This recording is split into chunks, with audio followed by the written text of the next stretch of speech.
This is not surprising. Next week, Congress is voting on a resolution that deems Free Palestine as an anti-Semitic slogan. Is that true? Of course not. When we say Free Palestine, we mean free the Palestinian people from a 77-year-long occupation, an apartheid system, and genocide. We want to create a new state in the place of Israel that guarantees equal rights to all individuals, something that the current ethnocracy of Israel does not and cannot ever do. That's because the very idea of Israel as a Jewish state is contrary to the ideas of non-discrimination, freedom, and equality. Israel has enshrined itself as a Jewish ethno-state in their equivalent of a constitution because they don't have one. The fact is that Israel is a Zionist project. Zionism created the state of Israel. Israel's foundations are Zionism and continues to be Zionism to this day.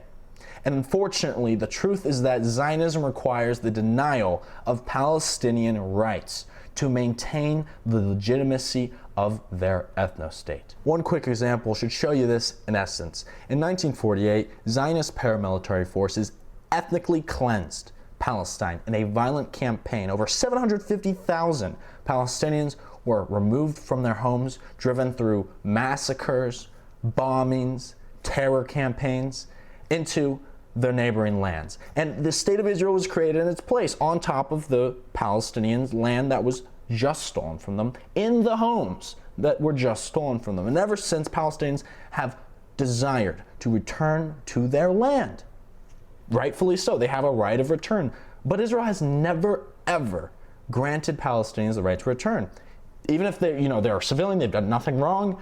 If they still have the keys to their houses, which many do, it's called the Nakba keys. Why can't they let at least some in? Because if they do, it sets the precedent that Israel is not a Jewish Zionist ethno-state who needs to maintain a demographic majority of Jewish Zionists to maintain the idea of democracy. I assure you that if the voting population of the state of Israel wasn't overwhelmingly Jewish Zionists, they would not be a democracy. They cannot allow anyone else to hold political power who would threaten the goals of their project. So that's why a majority of Jewish Zionists in Israel agree with expelling the Arab Palestinian inhabitants remaining in the land of Israel. That's why they agree with massacring every Palestinian in an enemy city that the IDF captures or attacks. These are recent polls from just a few weeks ago. It's really sad for me to see that so many people have